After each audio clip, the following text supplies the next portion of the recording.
ओम श्री साई राम। श्री साई सचित्र। अध्याय 32। गुरु और ईश्वर की खोज। उपवास अमान्य। इस अध्याय में हेमंत पांडे ने 2 विषयों का वर्णन किया है। किस प्रकार अपने गुरु से बाबा की भेंट हुई और उनके द्वारा ईश्वर दर्शन की प्राप्ति कैसे हुई। श्रीमती गोखले को जो 3 दिन से उपवास कर रही थी उसे पौन पोली के भोजन कराए। प्रस्तावना। श्री हेमंत पांडे वट वृक्ष का उदाहरण देकर इस गोचर संसार के स्वरूप का वर्णन करते हैं।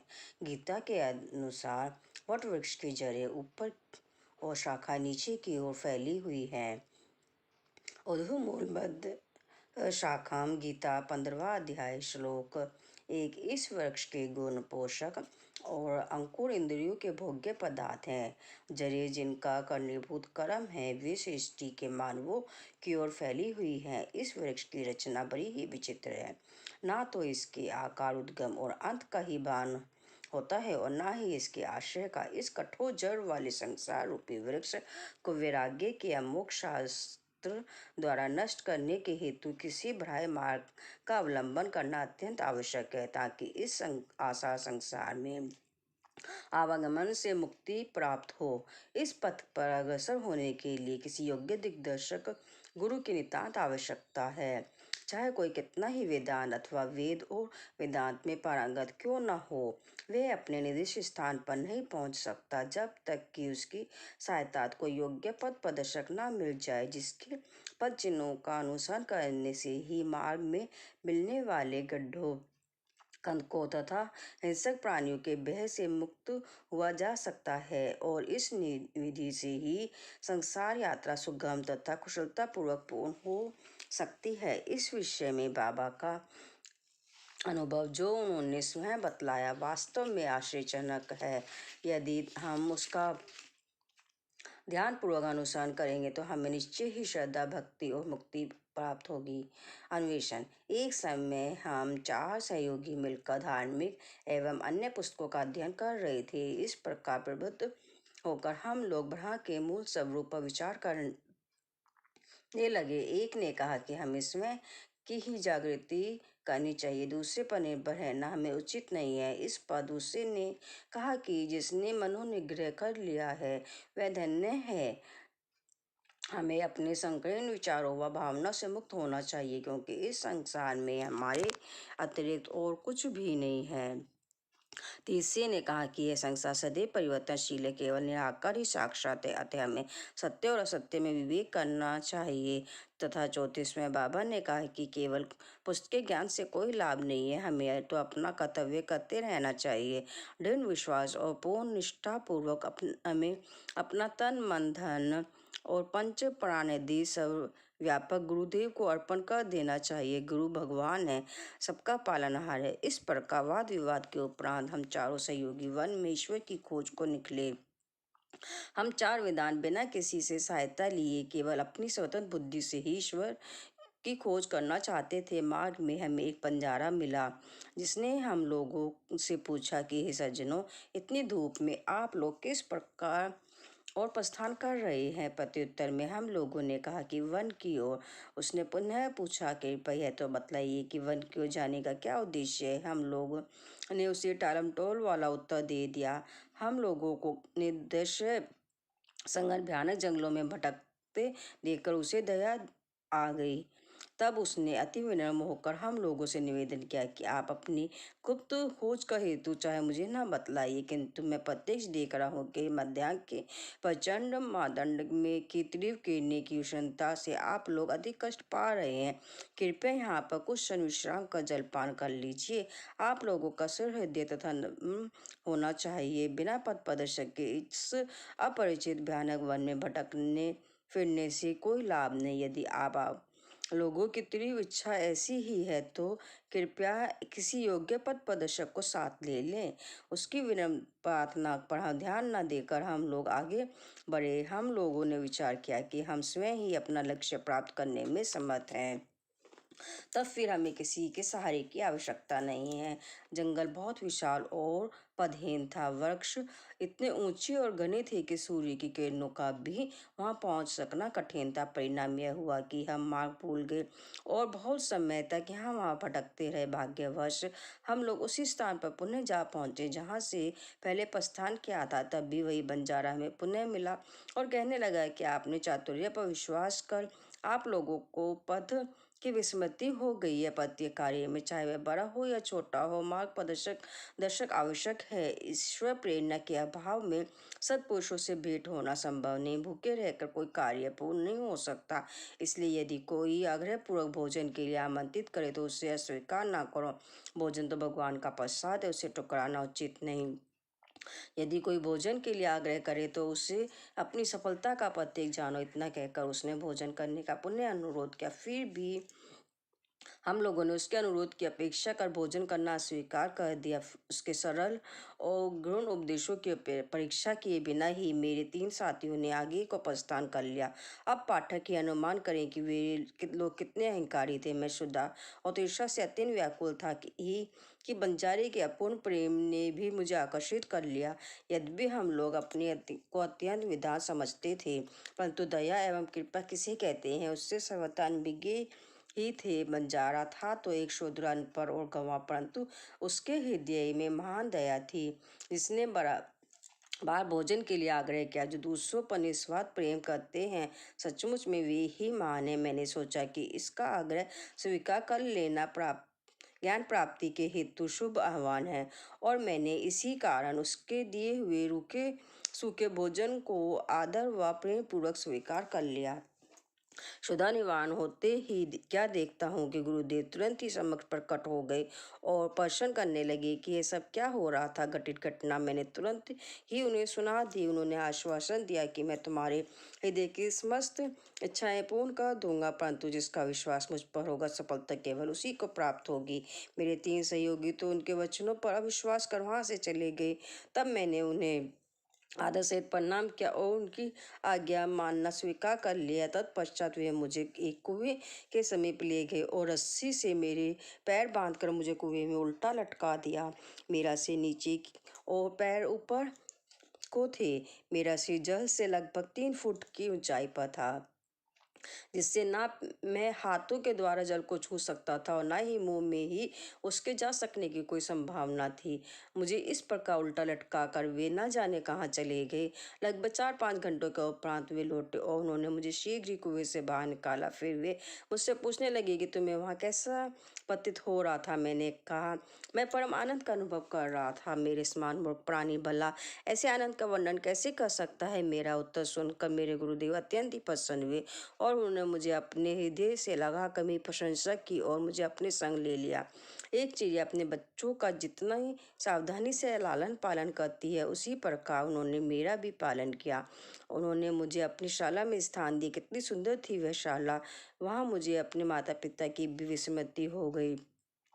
मेरे अन्य समस्त आकर्षण दूर हो गए थे और मैंने सरलतापूर्वक बंधनों से मुक्ति पाई। मुझे सदा ऐसा ही लगता था कि उनके हृदय से ही चिपके रहकर उनकी ओर निहारा करूं। यदि उनकी भव्य मूर्ति मेरी दृष्टि में ना समाती तो मैं अपने को नेत्रहीन होना ही अधिक श्रेयस्कर समझता। ऐसा प्रिय थी वह शाला कि वहां पहुंचकर कोई भी कभी खाली हाथ नहीं लौटा। मेरी समस्त निधि घर संपत्ति, माता पिता, क्या कहूँ, वे ही मेरे सर्वस्व थे। मेरी इंद्रियां अपने कर्मों को छोड़कर मेरे नेत्रों में केंद्रित हो गई और मेरे नेत्र उन पर मेरे लिए तो गुरु ऐसे हो चुके थे कि दिन रात मैं उनके ही ध्यान में निमग्न रहता था।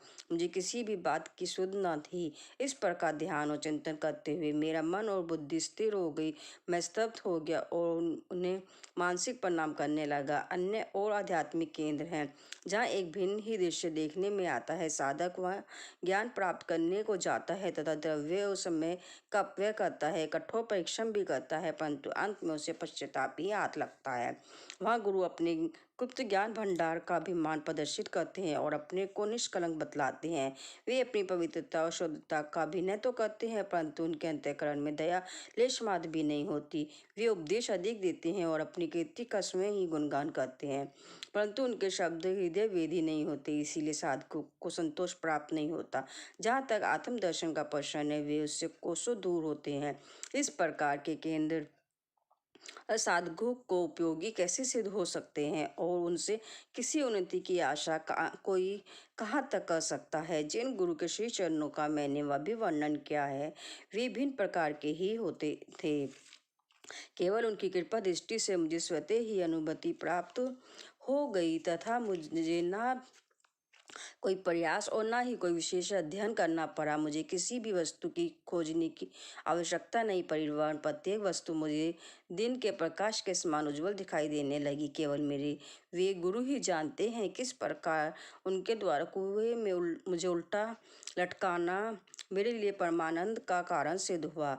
उन 4 सहयोगियों में से एक महान कर्मकांडी था, किस प्रकार कर्म करना और उसमें अलिप्त रहना वह उसे भली भांति ज्ञात था। दूसरा ज्ञानी था जो सदैव ज्ञान के अहंकार में चूर रहता था। तीसरा ईश्वर भक्त था कि वह अनन्य भाव से भगवान के शरणागत हो चुका था तथा उसे ज्ञात था कि ईश्वर ही करता है। जब वे इस प्रकार परस्पर विचार विनिमय कर रहे थे तब ईश्वर संबंधी प्रश्न उठ पड़ा तथा वे बिना ही किसी से सहायता प्राप्त किए और अपने स्वतंत्र ज्ञान पर निर्भर रहकर ईश्वर की खोज में निकल पड़े। श्री साईं जो विवेक और वैराग्य की प्रत्यक्ष मूर्ति थे, उन चारों लोगों में सम्मिलित थे।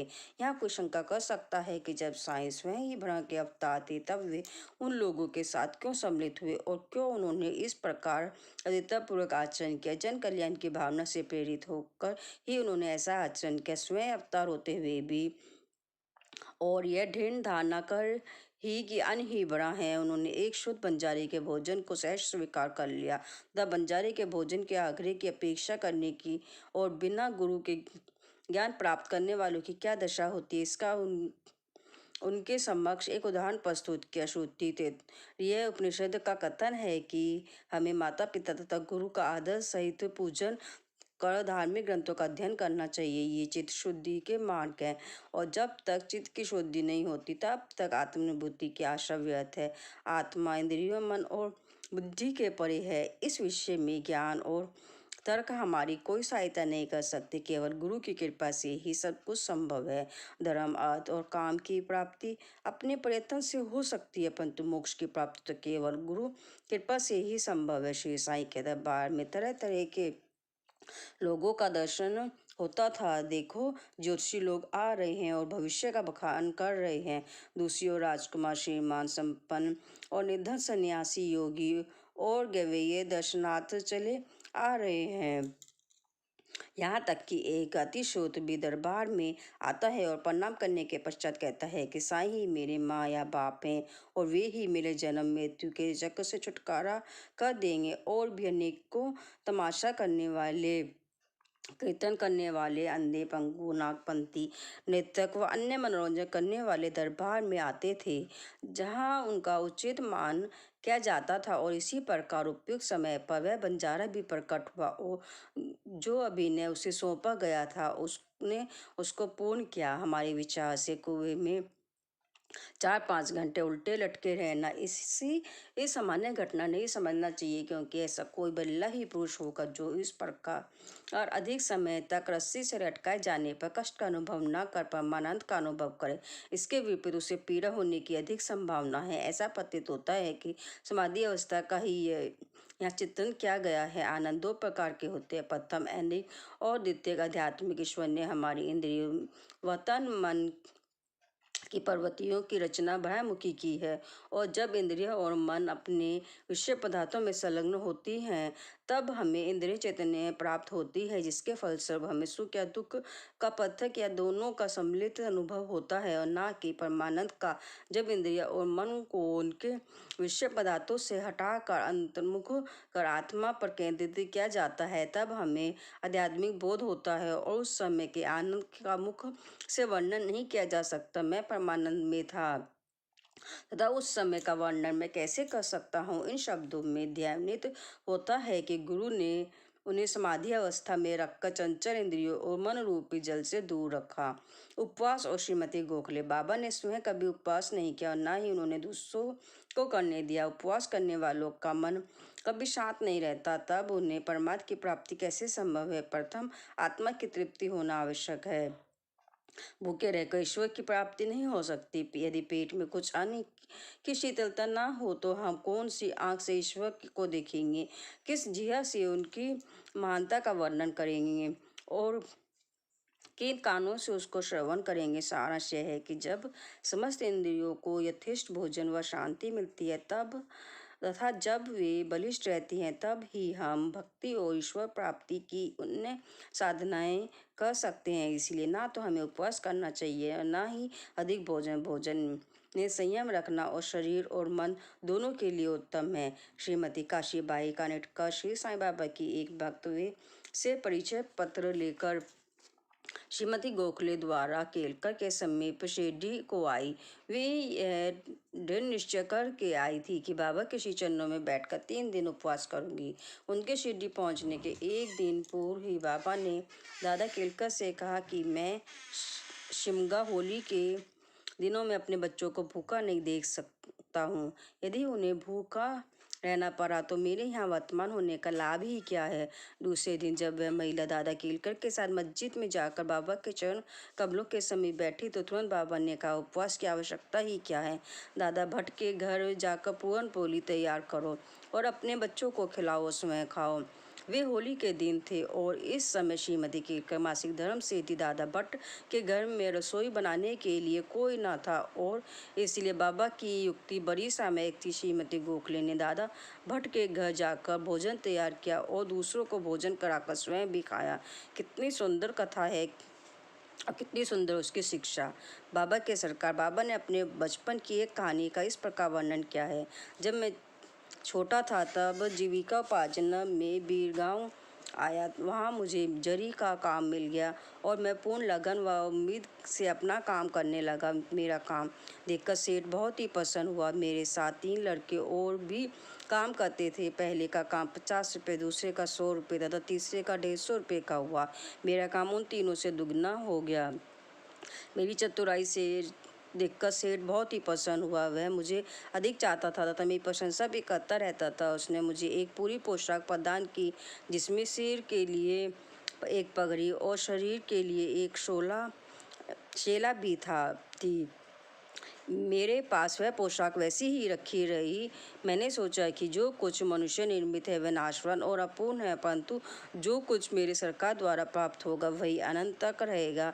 किसी भी मनुष्य के उपहार की उससे समानता संभव नहीं है। मेरे सरकार कहते हैं कि ले जाओ, परंतु मेरे पास आकर कहते हैं कि मुझे दो। जो कुछ मैं कहता हूँ उसके अर्थ पर कोई ध्यान देने का प्रयत्न नहीं करता। मेरे सरकार का खजाना आध्यात्मिक भंडार भरपूर है और वह ऊपर से बह रहा है। मैं तो कहता हूँ कि खुद का गाड़ी में भरकर ले जाओ।